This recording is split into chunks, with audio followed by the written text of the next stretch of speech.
Hello, Second City Hockey faithful, and thanks for listening in to this 10th episode of the Second City Hockey Ice Cold Podcast. We have reached the decade pointer. I don't even know. What would you call the 10th episode? I don't know. I was hoping for like a special Muppets episode. That's a different story for people with our This private is- conversations, but This is the Patrick Sharp episode. I know this is the Patrick Sharp. Oh, well, he's on Dallas now, dude. We can't fucking do that. Come But on. we don't have a 10, and he's the most recent 10. I know a lot of podcasts like to do the naming them after players. We haven't really done that, but we'll just call this one the Patrick Sharp for we wanted So the next one is Andrew Desjardins. Oh my God. We're not gonna do. I don't want to make that a thing. I don't want to steal that shtick from other podcasts. I know that Puck and Hostile does it. I don't want to steal the shtick. We'll let those people have it. We'll kind of develop our own thing here. But anyway, my name's Adam Hess. I'm hosting this podcast again. This is week number 3 or 4 that I get to play host. I don't even know, but for some reason Robert keeps letting me do this. And joining me is Robert. I did like 6 in a row, man. So it's fine. That's true.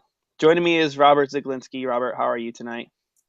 I'm fine, man. I don't want to shave my beard. I'm fine. Other than that, I'm good.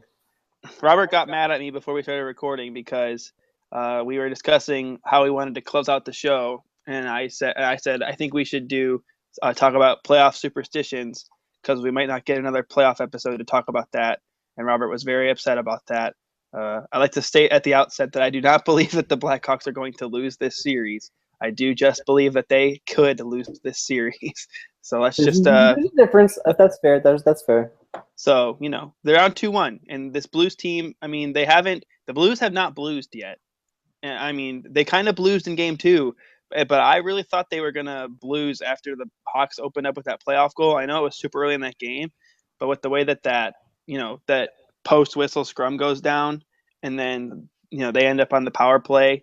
Or the Hawks up on the power play, I should say, and the Hawks score like right away. I thought the Blues were done for from that moment forward, but they managed to come back and win, and they did something to the Blackhawks that hadn't been done in 2 years. Well, actually, which is just crazy. Actually, the Blues also won in the home finale when the Blackhawks were leading after 2. But I don't know if we're counting that. Is it because that was a playoff or a overtime? This is regulation. In regulation, right. First time in 2 years the Hawks had lost in regulation after leading after 2 periods. Oh, there's chinks in the armor. They're done. Which just, I don't know. To me, the thing is, and I don't want to make mountains out of molehills, but that just speaks to how different this team is. And I don't know if people read James Myrtle's Globe and Mail piece today on how the Blackhawks are. I didn't download the app, but I didn't download the app, so I'm sorry. Did you read the article? I read the article. The thing is, as much as you can look at it and go, "Oh my gosh, they're a 103 point team or whatever," they weren't eliminated from winning the division until their 81st game. Like that was the one that knocked them out of division contention. You can look at that and go, "How this team is not weak." But look at all their underlying stats. They were outscored at 5-on-5 this year, which had never happened before. Normally a possession monster, barely above 51% this year. Just a lot of discouraging stats about these Blackhawks that we tried to ignore, and I still think they can overcome. They've played these Blues pretty even. They're very evenly matched teams.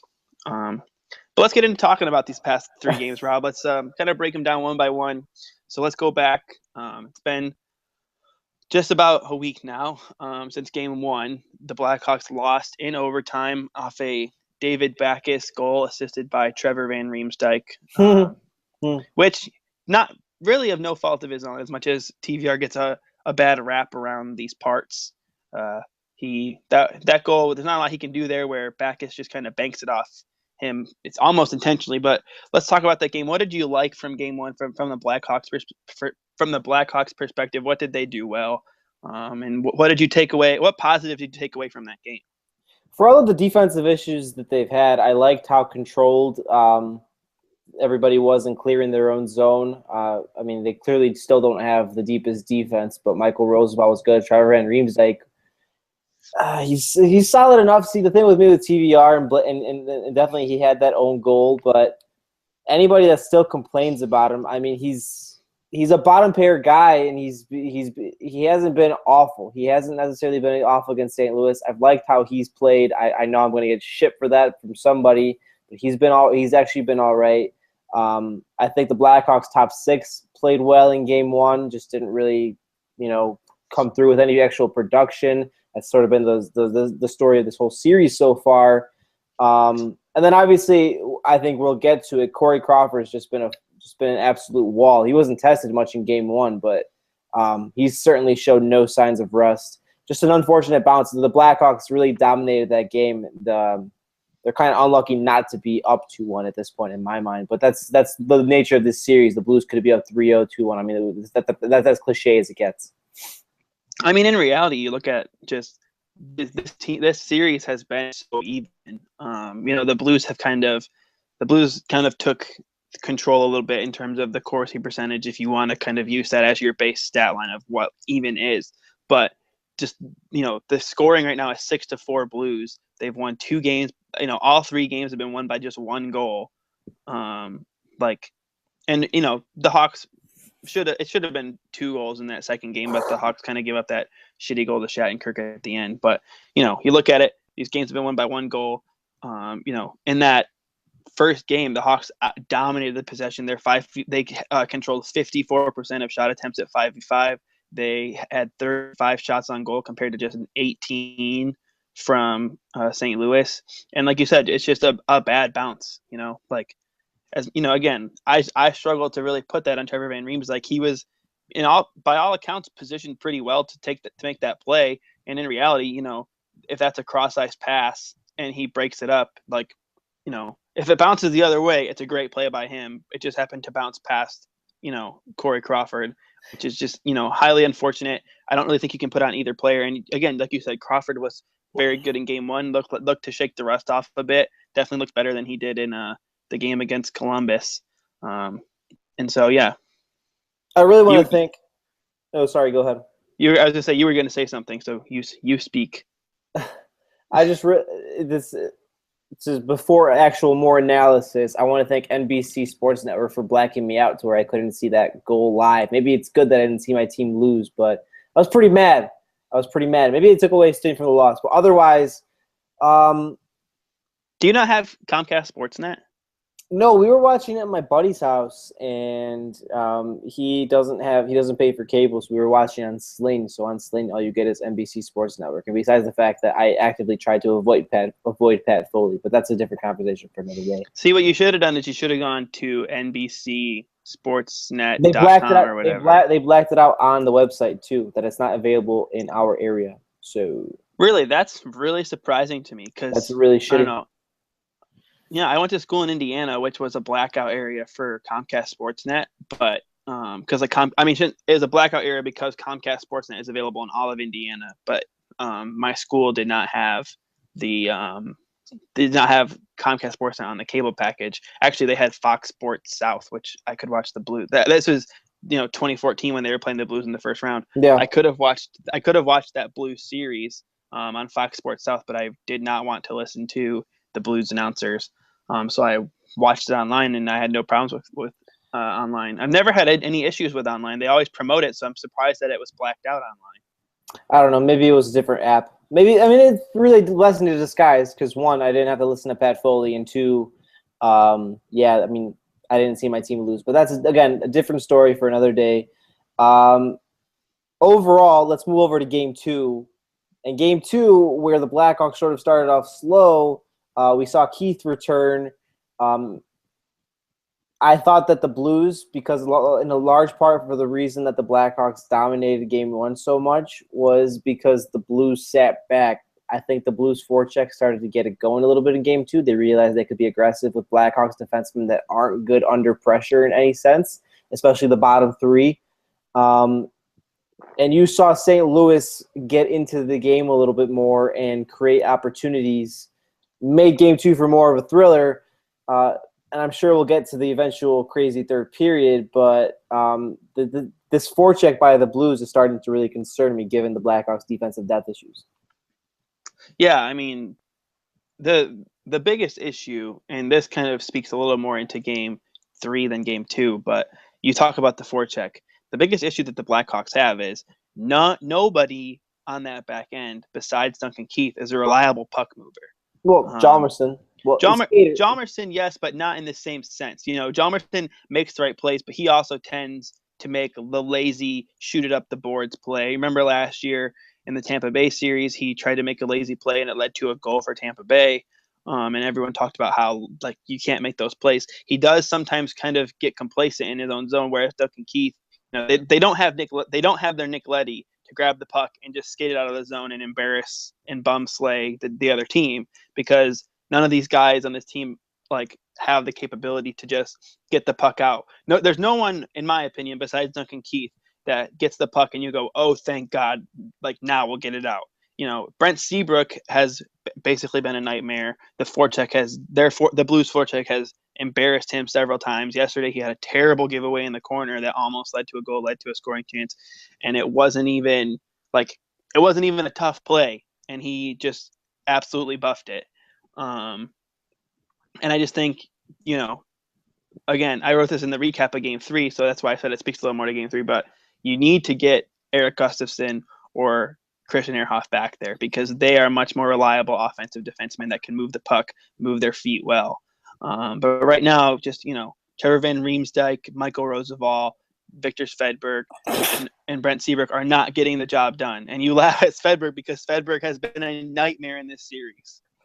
Victor Svedberg is the new Brandon Mashinter. I thought we had the Brandon Mashinter nightmare over. Victor Svedberg is not an NHL defenseman. I continually am shocked at how Q just tries to force these guys into the lineup for some kind of – we laugh about it all the time on Twitter. We laugh about it in our private conversations. But this is a championship-level coach legitimately sabotaging his lineup when he thinks it's making it better.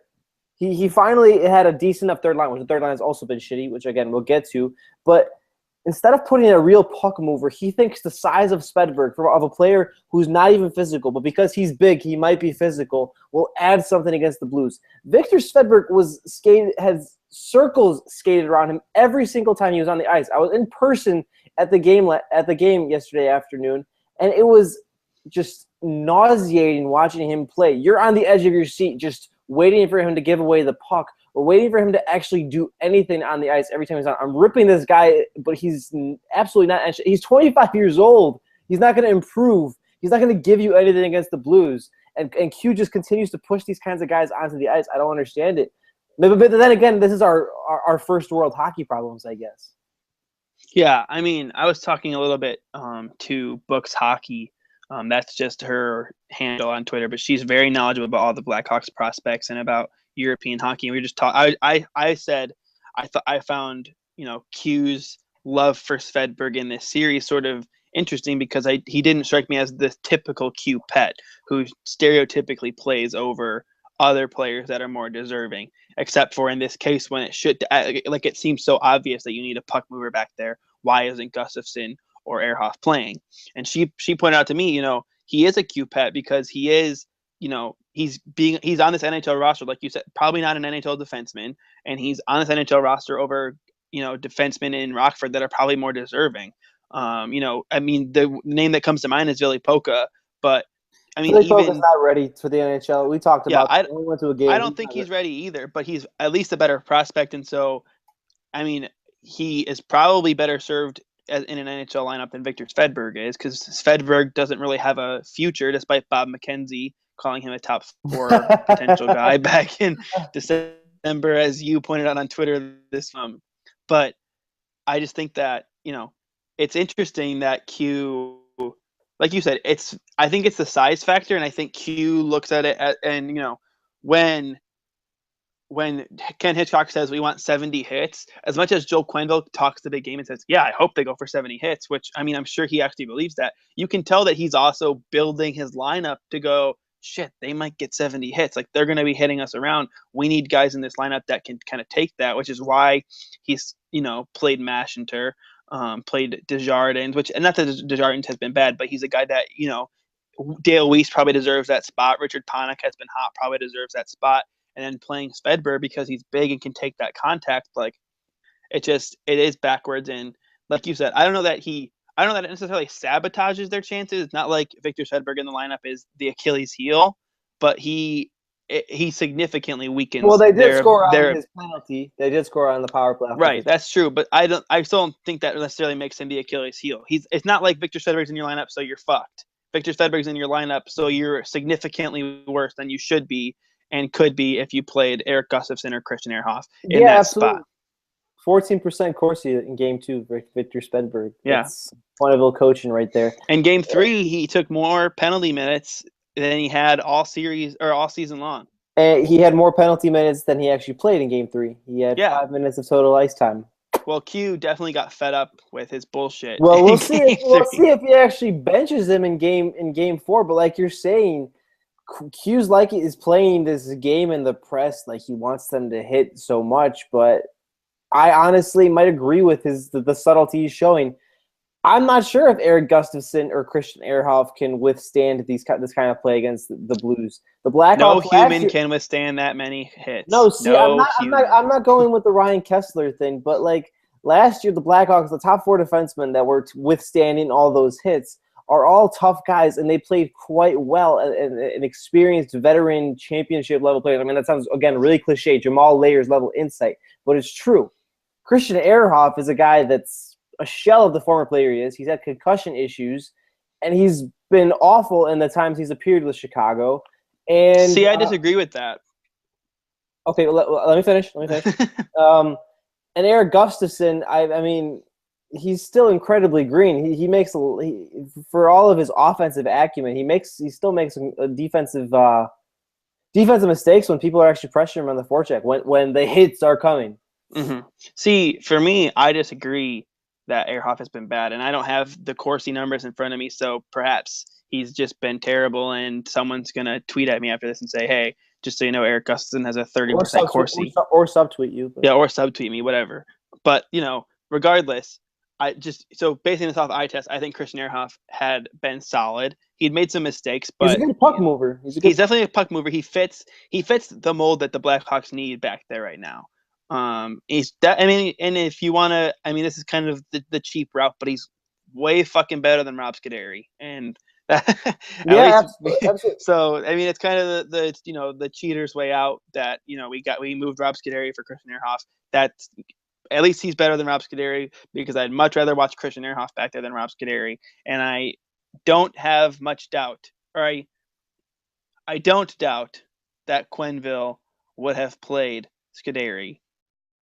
Quenneville would have played Scuderi and Svedberg, and the Hawks blogging community would have just had their minds blown completely. Well, look at the Kings. The Kings have been playing Scuderi with fucking Drew Doughty. Well, see, the Kings have 2 defensemen right now, and they're playing Scuderi and Luke Shen, and there's a reason they're down 2-0. But, Alec Martinez out. A good team to do there. But, back to the Blackhawks, I just think that we're kind of phasing away from talking about games 2 and 3 at this point. Well, these are overall the issues that they've been having in games 2 and 3. So right. I just say that because I was, kind of transitioning to what we were going to talk to next is the best, what we've taken away from as encouragement and as discouragement, or what are we most satisfied with and what are we most disappointed in these first couple of games. And I think the defense is absolutely the biggest disappointment. Concern. I don't think you're disappointed. This isn't surprising. Go ahead, though. Yeah, that's same time you are just. I'm disappointed in it because it's not surprising. You don't expect them to be all world last year's defenseman. You don't tear shit up with the defense like right now, but you expect better than this. It's the fucking Stanley Cup playoff. In the as much as that has become a can reasonably expect better.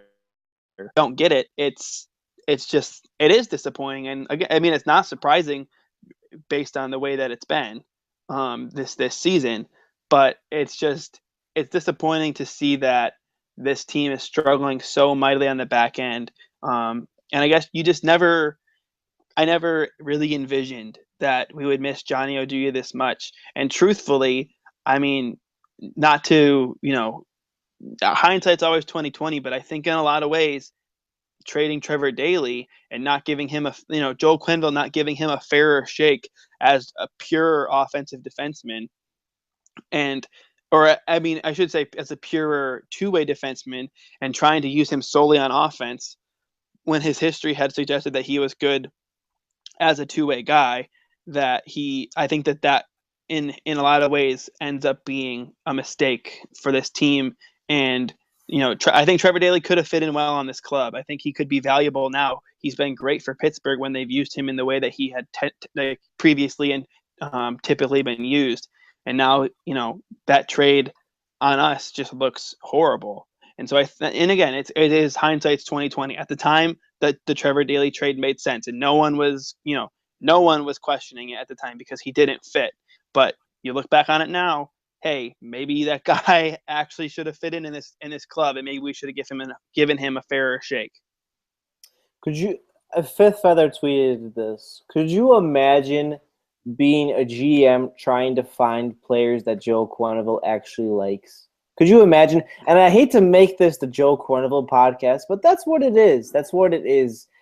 For all the defensive depth issues, I mean, Stan Bowman messed up in the summer too with the Patrick Sharp trade. That'll be a conversation we'll have if the Blackhawks don't win the cup, I imagine.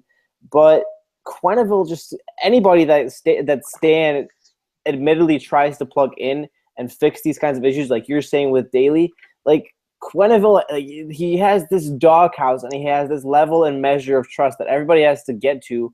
And unless you're Duncan Keith, or unless you're Jonathan Taves or Patrick Kane, you can be benched literally at any moment. It's completely baffled. It's completely baffling to me. Like, you have to be super special to never ever be out of lineup by Quenneville. Even as a young player, like I don't even know how to quantify it. I really don't. Let's look at Tavo now. It's actually kind of surprising to me that he's keeping Tavo in the lineup, which is good. I actually want Tavo to line up, let him work through his struggles.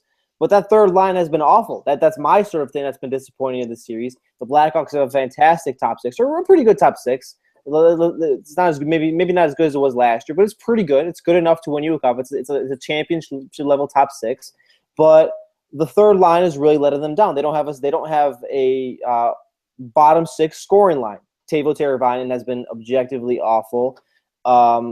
Richard that Panik, whole line has been bad. the whole anyone that's been on there, Flash, Panik, Panik, and then Weiss yesterday too. Yeah, and it's different from last year where you have Antoine Vermette, Teuvo, and Patrick Sharp, like a monster third line by all objective measure. A monster third line.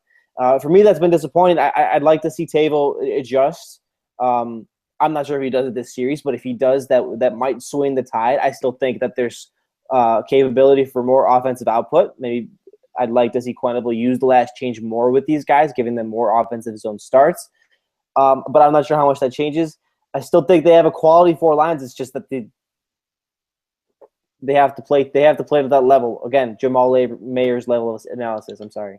Yeah, no, but I mean, I want to kind of go back to something that you said where you talked about, Stan Bowman definitely deserving the hook for the Patrick Sharp trade, where that was a mistake. And I have I have defended that trade and said before, it's hard to look back on that trade and really regret it because you can't change it. So looking back on it and saying that was the mistake, like the mistake is sort of silly. But I'm gonna indulge that side of it for a minute. If you look at what Johnny Oduya got from the Dallas Stars, he got a contract of 2 years, $7.5 million total, so a cap hit of $3.75 million apiece, per year. Then you look at Trevor Daly's contract, which was $3.3 million a year.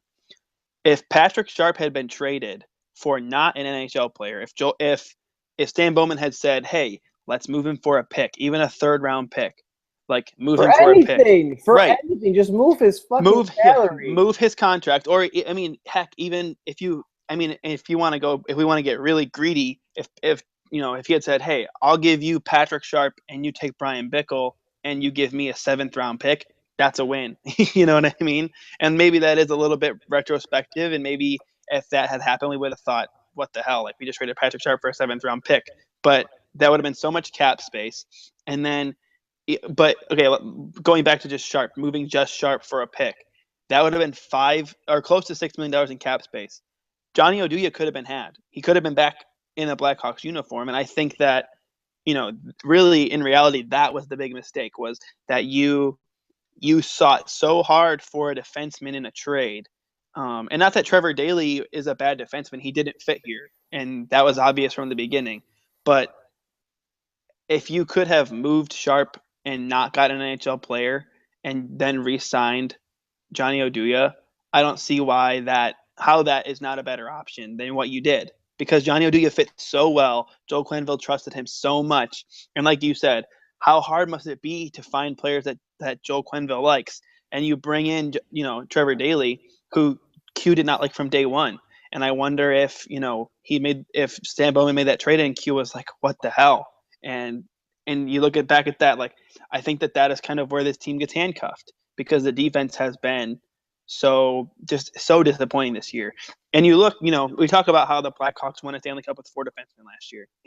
The reason they did that was because they were able to put Duncan Keith and Brent Seabrook together, because when those two are together, they're one of the NHL's best defensive pairs. And then they had Nicholas Hjalmarsson and Johnny Oduya, and then Keith could just babysit Michael Roosevelt and Trevor Van Riemsdyk or whoever else was the bottom pair. For a period or so, yeah. Right, and Seabrook could babysit Kimmo Timonen, and Timonen was – and Seabrook had a great postseason last year, to give credit where credit's due, so he was able to fill that babysitting role. This year, I don't think you can trust him in that. And I don't think we've seen that TVR and Hjalmarsson have been a strong pair. For whatever reason, the Blackhawks are supposedly one of the analytical teams. I don't think Joe Quenneville got that memo, because the analytics say that TVR and Hjalmarsson are a good pair together. The analytics say that Seabrook and Keith should play together a lot more.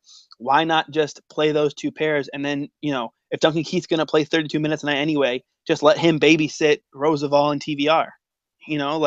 Or not Roosevelt and TVR, Roosevelt and Ehrhoff, or Roosevelt and Gustafsson, whoever it is. Even if it's fucking Svedberg, let Keith babysit them and, play them for 30-second shifts, because that's how you should best use them. That's what you did last year.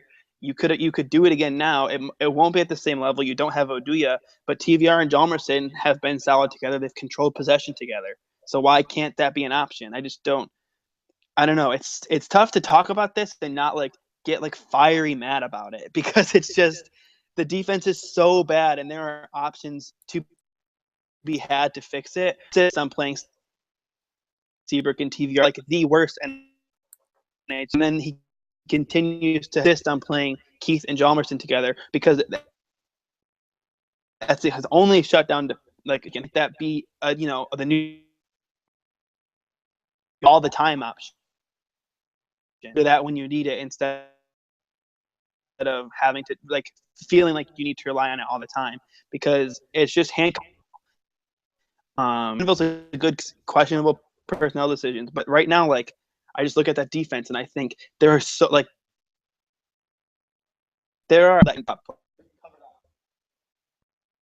the issues in this defense moved because of how good those pairs have been in times. But I don't want to do that, and it's just confusing. And I would love / hate to spend a day in his mind and just see how why he does the things that he does.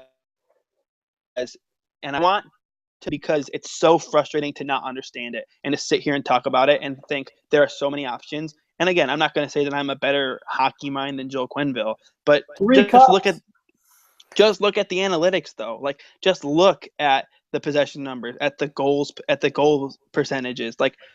The statistics back up that the defensive pairs he are rolling out now should not be rolled out together, but instead you insist on doing this. And it's so obvious just watching the game that they need a puck mover back there, but he doesn't want to play Gustafsson or Ehrhoff. I don't get it. And hopefully tomorrow night this rant makes no sense, because Joel Quenneville has made those necessary adjustments, pulled Svedberg out of the lineup, inserted Gustafsson or Ehrhoff, mixed and matched his defensive pairs for better effectiveness. But right now they're just not getting what they need from their blue line at all. Man, You really fucking hate Q, and I don't hate Q. That was great. No, No. I'm kidding. You're absolutely right. And to me, the more egregious thing in the Patrick Sharp trade was giving away Steven Johns to a Central Division rival for nothing. And Steven Johns looks like a fucking top 4 defenseman, and he's going to play against us for at least for the next 10 years because there's no way they're going to let him go. He's one of their best young defensemen. So he's going to play against us for the next 10 years and tear us up. For all of the great things the Blackhawks have done, and Stan Bowman has done a fantastic job in reloading this core. I'm going to go off on Stan. Stan, you went on Q, I'll go on Stan. For all of the fantastic work that Stan has done in rebuilding that core after the salary cap purge in 2010, we talk about how fantastic it was to make them into a dominant, fantastic championship team. He hasn't drafted well. He's rested on laurels of having generational players in Taves, Kane, and Keith and plugging around them, which is what you want to do as a GM, which is the luxury you want, where you can just sort of let your bottom 6 guys, you can let your lesser players walk away for and plug and play. But we're starting to see the residual effects of that. Okay, I would like to. Okay. I think I know the point you're making, but I disagree slightly that, like, to me, Stan Bowman is a good drafter. He's not a good transaction GM. And I shouldn't even say, like, not a good one. He doesn't, at least in the offseason, a lot of his moves have been underwhelming and disappointing. But you look at the drafts, like some of the players he's drafted, like Nick Schmaltz, has been great. He's going to be, he looks like an elite prospect. Tyler Mott has been good. We'll kind of talk about the prospects later, unless we might cut it for time. Who knows? But my point, I think what I was going to say is, I think the point you're getting at is he hasn't drafted defensemen well. And that is absolutely true. There is no true solution on the blue line unless you firmly believe that Ville Pokka is going to be our salvation next season. Like, next year is going to be worse than this one, folks. No, absolutely. For the only way this team gets better defensively is once Gustav Forsling comes in. That's the person to get excited about. That's the person that can actually bring this defense back to like the Taves, Kane, Hawks that we've become used to. I was actually going to more make the point about Stan and how he overvalues his own players. If you're going to rest on your laurels and building around a specific core, then you can't – we were talking about in Slack today. You can't give huge contracts off of a cup high for loyalty in any facet if they're not as valuable or if they're aging. He gave Brian Bickle the deal, and that's – the Blackhawks are still feeling those effects. It's mainly the reason why we're sitting here today going off on a rant and all this crap. And the Brent Seabrook deal. They're not going to let Seabrook go, and they gave him 8 years for a guy that's – looks like a shell of the player he was just last season. And he's 31 years old. And a no movement clause, so you can't get rid of him. Well, we don't know the expansion rules yet, but that would suck so much. But right. Even if they could move him in the expansion, there's no way they're going to let him go. There's going to be that stupid loyalty shit that Quenneville loves, and what I don't know, man. Ugh. Yeah, I saw, I don't want to be too negative with this because, No, these are necessary things, okay? These are right. I think sometimes you kind of need to let off the steam because we were talking, as much as we still are fans of the team, like, this is the organizational side of things, not even getting into how they've handled some of the Patrick Kane and Garrett Ross stuff. Like, yeah. It can be frustrating. Like Joel Quenneville's personnel decisions can be so frustrating. And I mean, I shouldn't even say can be. They are so frustrating. And Stan Bowman, he is a good GM and probably one of the best in the NHL. He's good. He's still good. Right. He just has his faults. That's it. Absolutely. He has his faults. And like you said, the loyalty thing, he needs a little more Bill Belichick in him where he can say, oh my gosh, you're 30 years. Like, NHL players get out of their primes now at 30 years old. If you don't have players, contributing in their early 20s and into their mid 20s, and then like by the time they're 30, but at this point in the NHL, by the time a player is 25, if he's not a key player on a team, he never will be. Yeah. And if he's not, and then if you hit your prime at probably 27, you're in that prime for 3 years, and then history has basically, the recent history has shown us that once you hit 30, you hit a wall. And there are players that are exceptions but Brent Seabrook is not one of those players. And I think that Jonathan Taves and Patrick Kane will probably be exceptions. And Marion Hossa was an exception, but this year, 36, he hit a wall, and it was obvious. And it might be injury or something, but we definitely, he was there's still no a denying positive possession player, but right. What the production aspect wasn't there. Like players are hitting walls now earlier in their careers, and so giving an 8-year contract of nearly $7 million to Brent Seabrook, where you can't get rid of it at all without his say so, and in a year where you're not negotiating against anybody else because he had this year left on his contract. It's not like he was trying to upbid the Edmonton Oilers in the open market. He gave them that extension like with the tag rule, and it's so bizarre. Like you said, like that was such a no. Go ahead. I don't know. I don't know like what else to. That was such a Quenneville move, man. Like that was give Seabrook the thing because they need a leader to step in for Patrick Sharp. Give him the A to step in, like when he's a 230-pound defenseman that's 6'5", that's should be on the decline. Like look at like Shea Weber. For everybody who talks about him in Nashville, he's not as good as he was before either. And he had a patella. He broke his patella last year, I believe. He broke his patella last year. I think that's what it was. And he's beyond 30, and he's not the best defenseman in Nashville either. But he's locked in for years, and we basically did the same thing with the lesser big defenseman. Mm-hmm. I mean, and the thing is, Shea Weber is still, like you said, he's hitting a decline a little bit, but he's still one of the better NHL defensemen in the game. Brent Seabrook never was at that level, at the level at least of Weber, and is significantly not at that level anymore. Like it's painful to see it. And again, like there are exceptions to kind of that 30 rule. Duncan Keith, I think, is 32. He's good, and he'll probably still be good. He'll be number one defenseman level for probably 2 more years, and a solid top 4 probably until he retires. At least I think Keith's gonna play forever, man. Right, he's an Iron Man. He'll be here forever, and he'll probably be good forever. And he'll end up near the end of his career being a kind of third pairing guy, making a lot of money, but he'll be very good still for this team. And at that point, they'll hopefully someone like Gustav Forsling has taken the number 1 defenseman reins. But again, just like you said, the loyalty kind of thing, signing players like that. Like we look at, people are saying Artemi Panarin's bonuses are really screwing up the Blackhawks cap situation next year. Well, I would argue that Brent Seabrook's contract is hurting it even more, because Brent Seabrook is not only going to be here next year, but for 7 more years after that, making almost $7 million to be a player that probably would get 3 or 4 on the open market. Like, it's just insane. And he can't even – you're paying a guy $7 million who can't play on his own pair without a babysitter. He used to be, like you said, the player that could babysit someone else. That's what made him so valuable. He was a franchise defenseman just last postseason, and now he has to be the one that's babysitting. We're talking about putting him with Keith and front-loading the lineup, which would be great, which is what they need right now in order to be able to make whatever deep run they want to do. But you shouldn't have to do that with Brent Seabrook. If he's a franchise guy, if he's getting paid that much, if there's that much of an investment in him, like you said, he should be able to anchor a pair. $7 million is an anchor. Yeah, and he's gonna be the highest paid player that isn't Tanner Case next year. Kane or Taves next year. Brent Seabrook will be the 3rd highest paid player. Tanner Caves. Wow, that was embarrassing. But besides Kane and Taves, obviously, Brent Seabrook will be the highest paid player on the Blackhawks next year, and that is bad. And he's not even.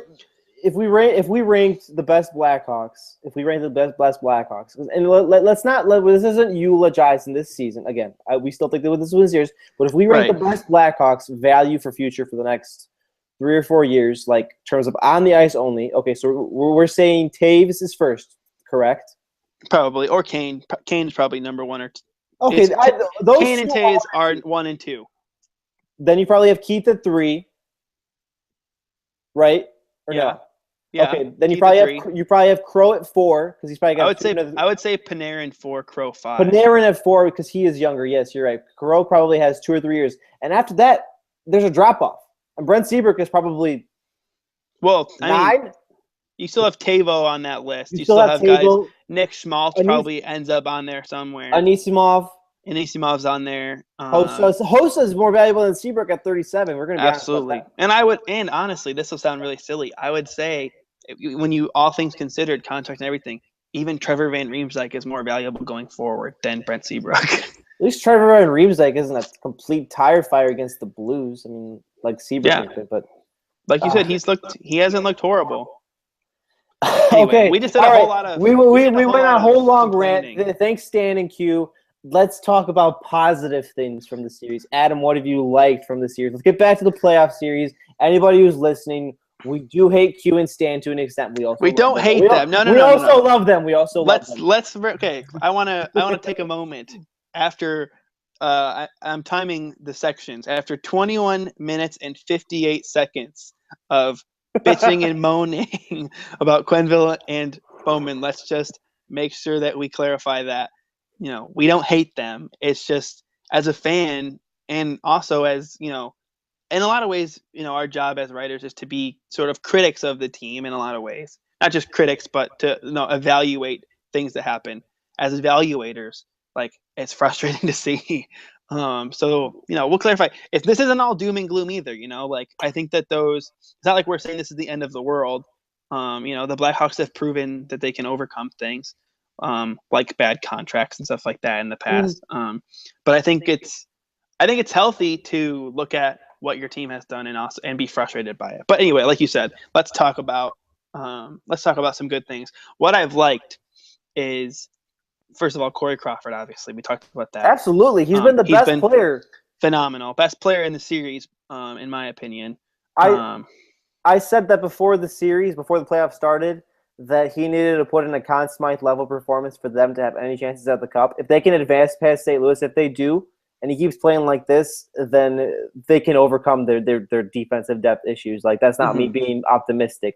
This Corey Crawford can overcome their bottom three, can overcome their bottom four on defense. He's been that great. He's been that great.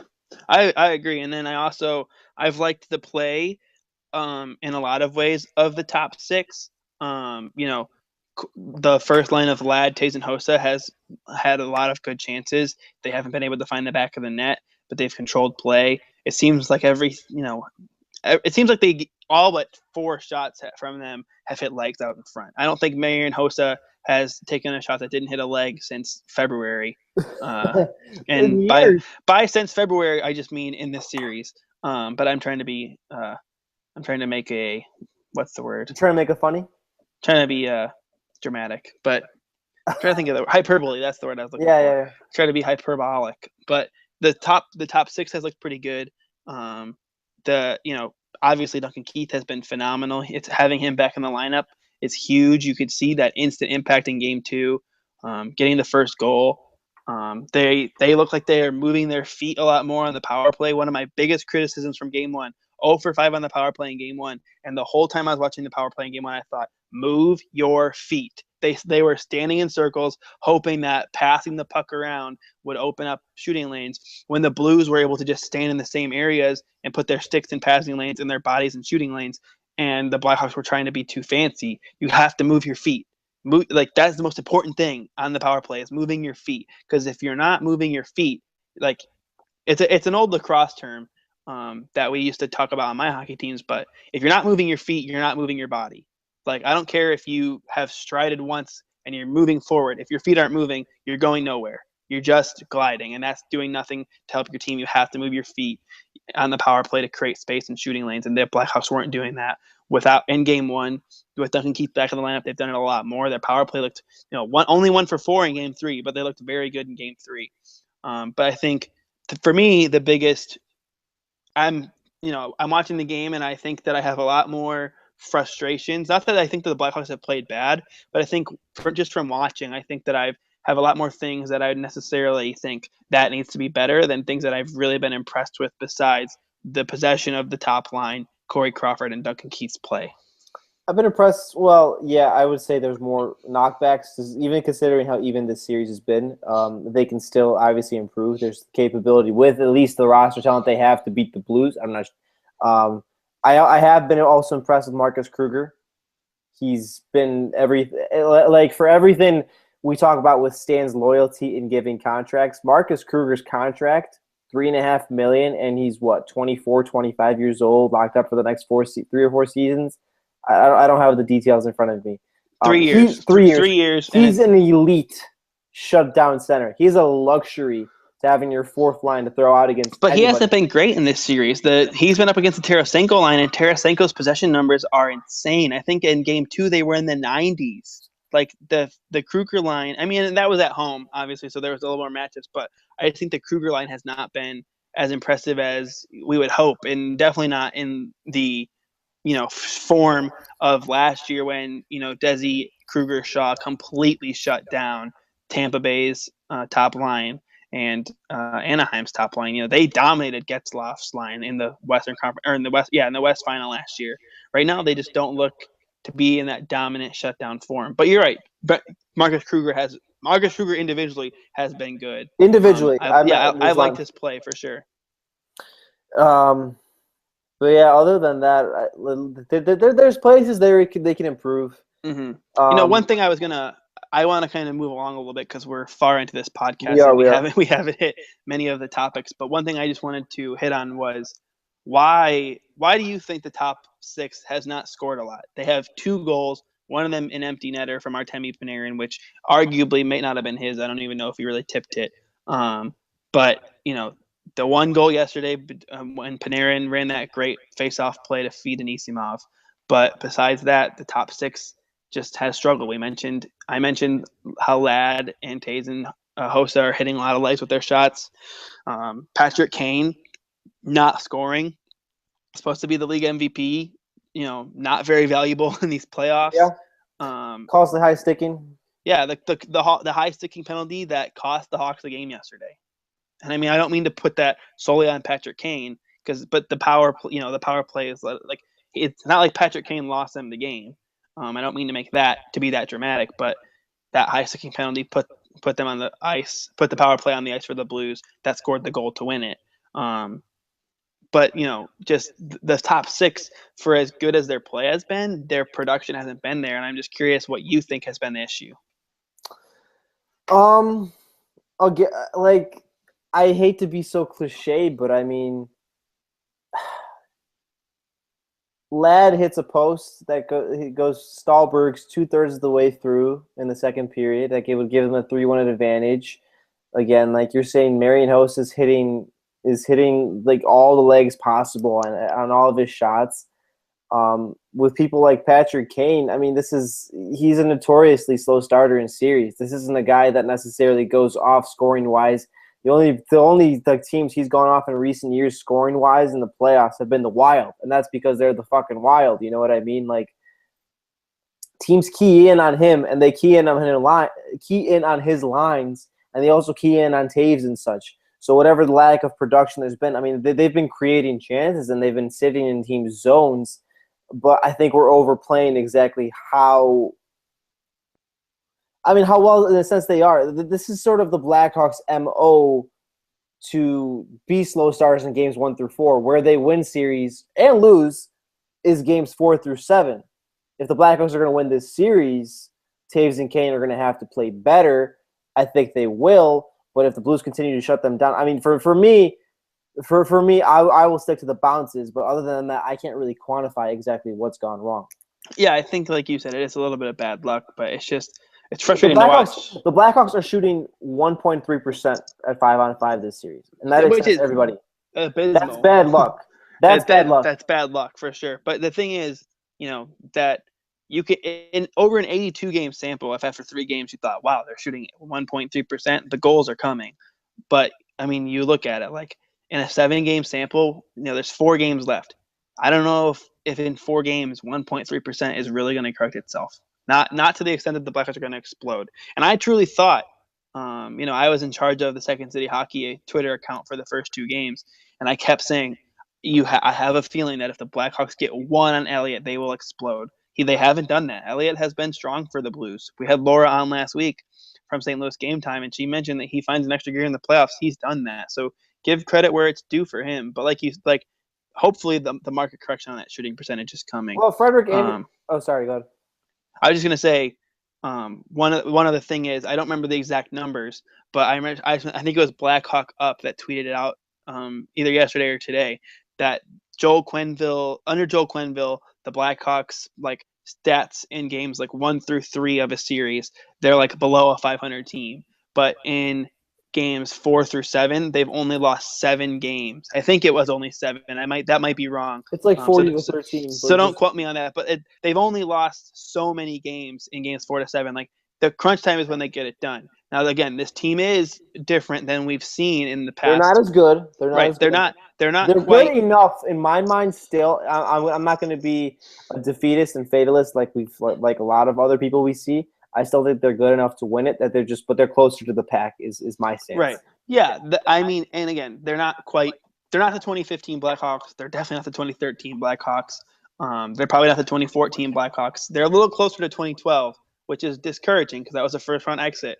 But I think that they can still beat these Blues. The series has been so even, and there's a lot of things that I think can still go their way.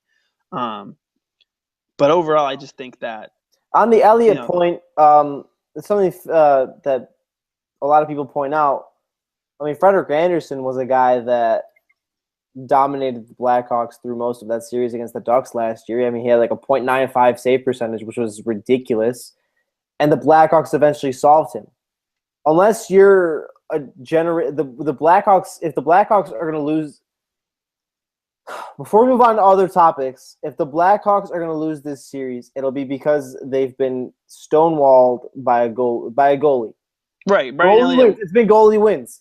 Yeah, Brian Elliott is typically one of these goalies is going to steal the series for their team. Is basically exactly where it's at. Absolutely.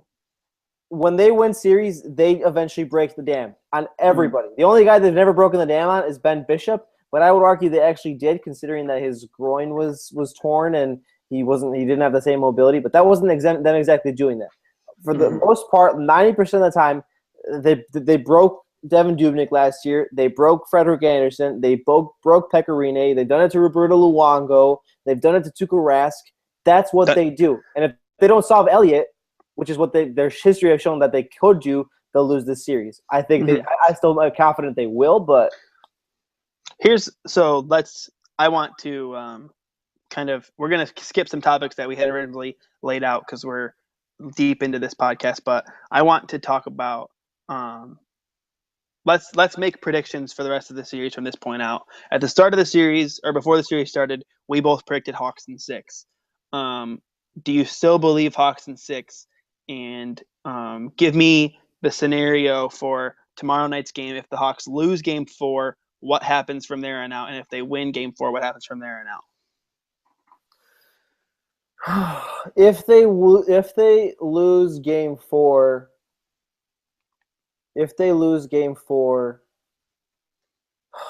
they will win Game 5 and lose Game 6.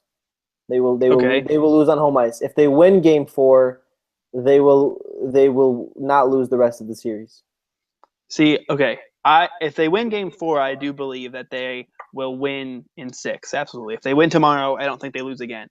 And again, one of the reasons for that, under Joel Quenneville, the Hawks have only ever lost one game, which was last year's Game 5 against Anaheim. When the series is tied 2-2, the Hawks have only ever lost one game, which was last year, like I mentioned.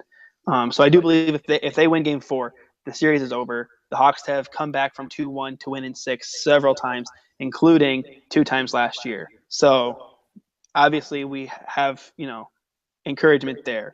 But I think if they lose Game 4, I think my only prediction is that it goes to 7. I don't want to predict who's going to win in 7 because I could absolutely make the case that the Blackhawks will not win Games 5 and 6 and then lose Game 7, but they did it against Los Angeles, which is a different beast maybe than the Blues. But that Kings team was a juggernaut. That and then that Blackhawks team was better too. Yeah, but at the same time, we did see that happen before. So and Game 7s are crapshoots. So while I do believe that I can see the argument that the Blackhawks would not win 5 and 6 and then lose 7, but Game 7s tend to be crapshoots, and the Blues will have home ice. And so I just think if the Hawks lose Game 4, it will go to 7, and I don't really have a prediction as to who wins the series then, but I think it can go either way. It's basically what I'm saying. So, moral of my story is the Blackhawks need to win Game 4 if they want to win this series. If they want to have obviously that's every game in the playoffs is a must win. So it's not like I'm revealing anything revolutionary here, but I just think if the Blackhawks have a hope of winning this series and doing it in convincing fashion, they have to win Game 4. History tells us we're in. Well, if we're going off of last year, which is be stupid to go off of because they're not the same team as last year, but it looks like game 4. If we're saying as a preview, we're in for a doozy because last year's all home Game 4s were crazy. Triple OT against Nashville, double OT against Anaheim after letting up a 3-goal lead in 37 seconds. That was horrible. Let's not talk about that. In hindsight, we won the cup, so it doesn't matter. And then against Tampa Bay, where Tampa Bay sat in the Blackhawks zone for the last 2 minutes with like 18 shots and somehow a goal didn't go in. So there's and the Blackhawks pulled that one out. They pulled that one out. So we're in for a crazy game in my mind either way tomorrow night. Before we move on to other topics, who wins tomorrow night, Adam? I think the Blackhawks win tomorrow. I think they win as well. I think they take advantage more of that last line change. I think we were talking about it before, where I think Quenneville will finally put in a puck mover like you've been saying. I think we see Seabrook and Keith. I think we see TVR and Hjalmarsson. I think we see Gustafsson and Roosevelt. And I think the Blackhawks, I don't know if they necessarily cruise. I think it'll be another crazy win, but I think they'll close it out this time. I think, if I want to get a little more hot takey here, I think the Blackhawks win tomorrow convincingly. I think they win like 4-2 or 4-1. I don't think that's a hot take. I just don't want to go there. I don't see. I could see that. You know what? I'm willing to take the stand here. You know, if I'm wrong, I'll kind of shrug it off and go whatever. But I think the Blackhawks win tomorrow. I don't want to say in handy fashion. I just think that tomorrow they're going to be pissed off about that third period, and the Blues are going to try to ride the momentum. But we know that momentum doesn't tend to carry over between games in the playoffs. So I think the Hawks are going to come out pissed off about losing that game. And I think they're going to hit them hard. And I think the Hawks will take a 2-0 lead. I'm going to get real specific here because I feel like it. 2-0 lead into the first intermission and win the game 4-1. Book it. All right. I'll say it's like a 3-1 win, but all right. 4-2-0 go. No, okay. Either way, we agree they win. But yes. Yeah. Okay, so let's transition into let's close this out a little bit with some playoff superstition talk. I feel like we've been so negative in this episode. I don't know what it is. That was a nice positivity. You just said they're going to win Game 4. I think, I agree with that. 7. But I just think you just said no matter what, they're going to force a Game 7. How is that negative? I don't know. I just think after talking for 22 minutes about how frustrated we are with Quenneville and Bowman, for some reason this has had such a somber feel. It's like we're watching. That wasn't Batman somber. That was Superman. me and you venting. That was That's true. For all of our Slack conversation where we're texting, I'm not able to actually voice my displeasure. That was us voicing our displeasure. But, sure. Okay. Yeah, go ahead. So let's do some superstition discussion. People love the playoff beard. It's obviously a time-honored hockey tradition. Some baseball teams have kind of adopted it. What kind of superstitions do you have? You talked about your playoff beard at the beginning of the podcast, but what kind of superstitions do you have that you sort of adhere to during the playoffs? Well, like you're saying, I have the beard. For the listeners that can't see me, I grow a mean beard. It's coming in right now. It's been about a week and a half or so. Hopefully it goes for 2 months, but when it comes in, it's a nice full thing. I don't trim it. I let myself look like a raggedy old man. But it's worth it. It's worth it for the cup. It's a necessary it's a necessary superstition. I think you and I were talking about it before. Oh, sorry. You and I were talking about it before the podcast, where you sort of change shirts depending on if they win or the Hawks win or lose the specific game we were watching. So if I'm wearing a specific Taves shirt or Taves jersey and they lose, I have to change the next game. I have to be wearing something completely different. Because it's bad luck or bad hex. It's fine after that game to go back and revert to that, but if they win in that specific shirt or article of clothing, you keep going until they lose. That's why I always do that. I have some really crazy ones, so I'll let you go a little bit before I say. Okay, I don't really have any crazy ones as much anymore. For me, the thing is, and this is probably still true, at least last year, I definitely noticed that at the beginning of the playoffs, I kind of went, you know what, I'm not going to be superstitious anymore. Like, I'm just going to kind of ride it.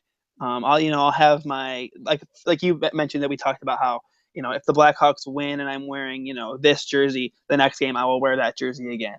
The next day I'll wear that shirt. So I thought, I'll just do that. And then come the Stanley Cup final, I caught myself like, if the Blackhawks won, I was setting the whole like outfit I was wearing aside and not touching it again until the next game when I would put it back on. And then if they lost, I was throwing it in the laundry right away, like, get out of my face, I don't want to see you, and putting on a whole new outfit for the next one. But so for right now, the only superstition I have going is if the Blackhawks win, I wear the same shirt. So I wore my Duncan Keith. I have a Duncan Keith jersey, as they're called. Wore that for game 2. They won. I wore it for game 3 again. They lost, so now I'm not going to wear it tomorrow. But I like back in the day. So growing up, I was a baseball player and a hockey player. So there was like I had a lot of superstitions going on because those are two like traditional like sports with traditions and superstition. So like for example, in the 2014 playoffs, which is sort of back in the day, it's only 2 years ago, but at one point I was so locked into the superstition that I had. And I remember in the Western Conference Final, when the Blackhawks were down 3-1, like the day of Game 5, I left work and went to this restaurant for lunch. And then when I got off work, I went and played roller hockey. And then the Blackhawks won Game 5. So for Game 6, I went to the same restaurant for lunch at work, got off work, went and played roller hockey again. And then the Blackhawks won Game 6. So then for Game 7, it was a rainy day, or it rained the day between 6 and 7. And the roller hockey rink was wet, and there was puddles everywhere, and no one was there. But for that day, I went to lunch at the same place again, and then I went and played roller hockey despite there being puddles all over the place. And I remember, like, I was trying to, like, cut across and jump over one of these puddles because I was just kind of messing around. There was nobody there. But I hit the water, and it completely stopped my momentum, and I fell, and I went, oh, shit, they're going to lose tonight. And then they fucking lost. And I was so They mad. lost that Game 7 because of you. That was put it on me. Nick Leddy's armpit is absolved. It's on me now. It's on you. It's absolutely. But yeah, so back in the day, I used to be really, really bad. During the 2010 Cup run, I was only 15 then, but I would like how I mentioned for the 2015 Cup run, I would put the whole outfit aside. In 2010, it was like the same socks and underwear. Like I wasn't changing socks and underwear like for days, and like I was to the point where like if I had worn that underwear the day before they won, I would still wear it. So I would not wash his underwear and be wearing it for like days at a time. And it was really, really gross. And I'm glad I don't do that anymore. And that was 15-year-old me. My fiance is giving me a really dirty look right now as I tell that story. Yeah, it was bad. That was probably the worst it's been. Luckily, I have kind of smartened up and I don't do that anymore. That's probably the craziest I've been, but for right now, it's just the T-shirts. I hope it doesn't get too much crazier than that.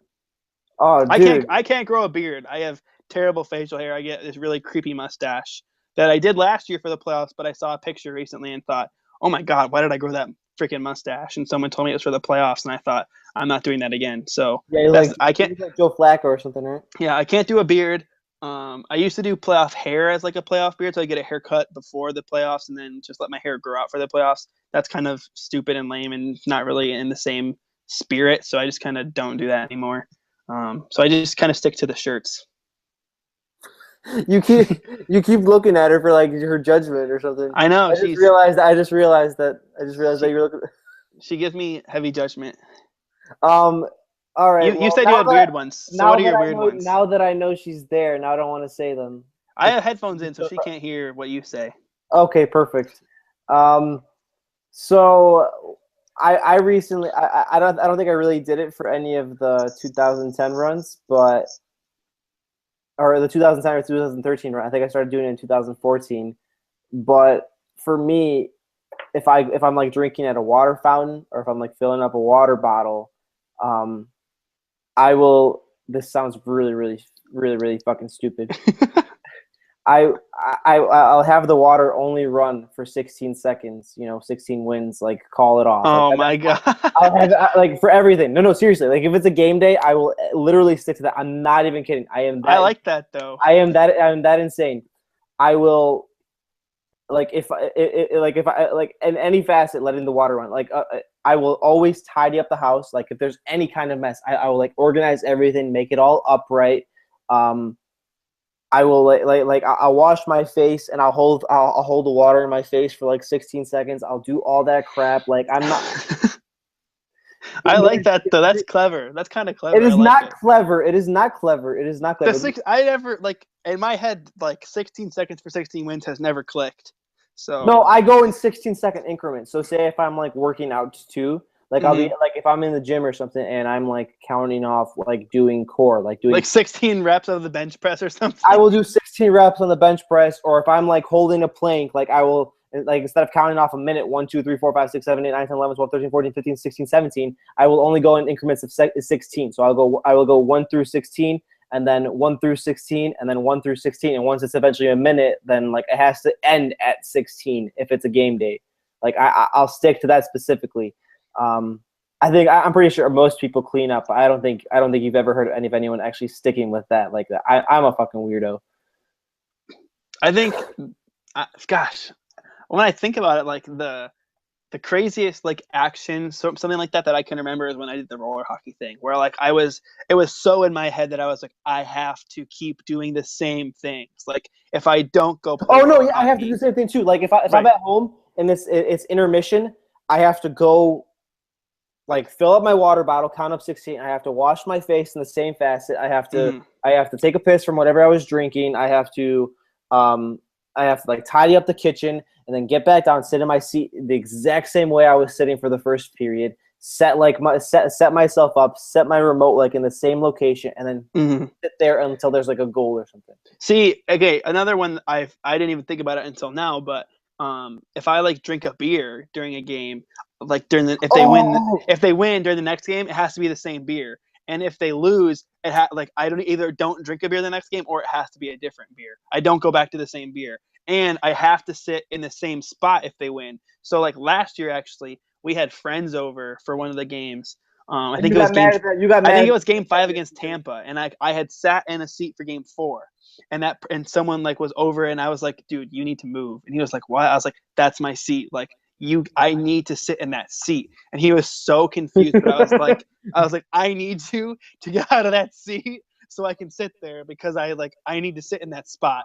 And then the biggest issue for me is sometimes so yesterday I was people don't understand when people don't understand. Yeah, that is annoying. But yesterday I was at work, and I was babysitting. I shouldn't say at work. I was babysitting, so I had to be at that house to watch the game. It's work, man. You're a Manny. You're a Manny. Like it's whatever. Anyway, so I was at work and I was I had to watch the game there when I had watched game 2 at home, and so I was like, so when that happens, like I normally have to sit in the same spot. So when I watch a different game and they lose, I'm always like in my head, I'm like, which superstition did I not follow? Like, do I have to just scrap it all and watch it somewhere else new and wear a different shirt? Or can I put on a different shirt and sit in this, or can I put on the same shirt and sit in a different spot and bring the luck back? Like, I like overthink it big time. Because superstitions, like, they're almost fun. Like, I mean, they're not fun, man. They stress me out. To me, I have fun with my superstitions, but like, again, they stress me out. Like, when you explain them to other people, they're like, what the fuck is wrong with you? But to you, it makes sense. You know what I mean? To you, it makes sense. And to you, like, it's what you do because it is sort of fun. If they ever get down in a series too, like I'll watch like highlight videos, or I'll try to like psych myself up, amp myself up. Like I'll do that. No, I'm going to one up you a little bit here. You drink beer, or if you don't drink beer, I don't. If it's a playoff, I can do this during the regular season, but I do not drink alcohol or eat food at all during playoff games. At all. Only water. I only stick to water. I cannot. Every time, from the memory I've had, if I drink beer, if like say the specific one that I had last year, and I remember not to do it the rest of the playoffs, was game 2 against Nashville, where they got like blown out like 6-2 or something. My old man and I were drinking beers. We're drinking beers, just enjoying the game. And then they were getting railed. I was like, holy shit. And I fucking threw out – I had like half a beer, and I threw that shit out because I was so mad. See, for me, I think sometimes I try to like avoid like food because I shouldn't not avoid food, but if I like order a pizza for a game and then they win, like I don't avoid the food, like I'll eat during a game. But if I order a pizza, and they win, then I feel like I have to order a pizza for the next one too, and then it costs me more money to order a pizza for the next game. So sometimes actually, if they win, I'll like make sure to save some pizza, and then I will eat it by microwaving it and not eating it cold, because that's trashy. Cold pizza is the best. Wait. We're not going back to that though. But I had another one that I lost. Oh, okay. You mentioned highlight videos in 2013. Again, this is another one that I don't really do that much. But in 2013, if the Blackhawks won a playoff game, I would turn on NHL Network right away, and I would just watch like NHL Tonight all night long, and just like I would just watch the replays over and over again, and be on my computer and stuff. But if the Blackhawks lost, I couldn't watch another playoff game. I do that too. I couldn't watch hockey at all. First of all, because I was too pissed off. Like, I mean, even over like good games, I'd be like, if they lost, I was so pissed. But like in 2013, like that, 2014 was probably my worst superstition year. 2010 because of that gross underwear thing. But 2014 was when I was like, I need to do these routines and everything. But in 2013, it was just like jerseys, and then I would always wear hats too. So it always had to be like, if they won, it'd be the same jersey and hat again. I'd have to wear them again, and then I would have to. I would watch the highlight footage when they won, and not when they didn't. And then the worst part about 2013 for me, like I shouldn't even say worst because they still won, but from a superstition perspective, because of the lockout and how the playoffs ran late that year, because the Blackhawks didn't win the cup till June 24th that season. That year, like every year, we go on a family vacation on the last week of June. And so that last week of June for games 5 and 6, like we were on this family vacation. So I was like, oh my gosh, they won game 4, and I was sitting on my couch at home, and I'm not going to be sitting on my couch at home to watch games 5 and 6. Like that was messing with me so bad. Luckily, I mean, obviously they won 5 and 6, so I move on and I get over it. But I was just like, I was very nervous about that. And then actually, sometimes like if it get like as it gets down to crunch time, like I get more superstitious. So during game 6 in 2013, we were at this bar because it was in Michigan. We're at this like bar watching the game. And in between both periods, I went to the bathroom and I prayed, and I said, like, God, if you want the Blackhawks to win, like, please let them win this game because I cannot take a game 7. And so like I did it in the second period because the Blackhawks played so bad in the first period. And then when they played better in the second period, I went back into the bathroom in the second intermission and did it again. And I was like, I can't not do it. I have to do it. I did it in the second period. They played better. So the superstitions get worse as it goes. My superstitions this year will definitely get worse as it goes. I hope I don't get to a bad point of like feeling the need to do the same things over and over again. But it's something about playoff hockey. Like it's so much fun, but you have to like, it's just the super, like I feel like I was. The only fun part of playoff hockey is when like someone scores or when your team is winning and like, but like you. Oh, absolutely. It's like, okay, what there's such a difference. Like when we have all your superstitions and you have everything lined up, but there's in the playoffs when the other team is sitting in your team's zone and like dominating them on the forecheck or something or cycling the puck.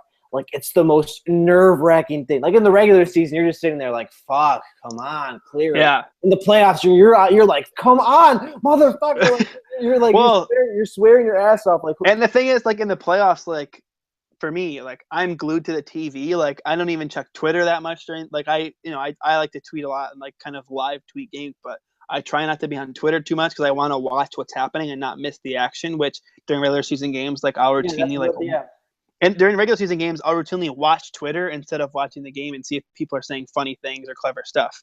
But instead, like in the playoffs, it has to be on TV. And then, like you said, like every moment there's an emotion. And I specifically remember last year, I think it was in the Cup final. I might have been in the West final, but there was a moment where Duncan Keith like had the puck at the top of the point or whatever. Fuck, I'm struggling at the point, and he like hesitates, and I was like, shoot the puck, and then he hesitates again, and I went, shoot the damn puck, and then he passed it to Marian Hossa wide open, and Hossa scored it, And I was like, oh, okay, or do that. But I was yelling, shoot the fucking puck, like at my television.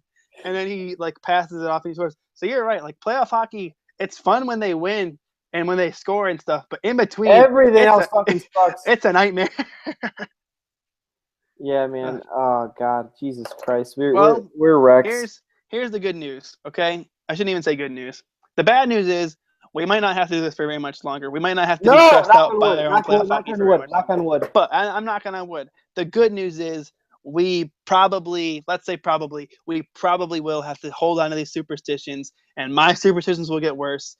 And I don't know about yours, but I'll get more superstitious as it goes, and we'll hold on to these superstitions for longer because the Blackhawks are winning this shit in 6. Yeah, man, absolutely. And then they're going to take on the Wild, who are going to come back. The Wild are going to come back and beat the Stars. And then we're going to go to the Cup or the West Final against someone from the Pacific. Against the Sharks. Bracket. And that will be kind of scary because every single team in the Pacific bracket is good. I would disagree with that, but that's who's not good in the West or in the Pacific. I think the Kings are hobbled. I don't think they're going to beat the Sharks. I don't think they'll beat the Sharks either, but I think if the Kings can beat the Sharks, the Kings will be a threat. And the Ducks are sort of being exposed by the Preds. I think Nashville's speed and I think Rene actually being a good playoff goalie for once is helping them out. Nashville's better than Anaheim, man. I mean, if you take both games from a team on their own home ice in the first 2 games, that speaks volumes. Nashville's better, and they've looked better. And Nashville's in their heads, too. Like, they were – to be fair, if we're going on that conversation, it's not really hard to get in the Ducks' heads. That's right, but I mean, you just look at – postseason.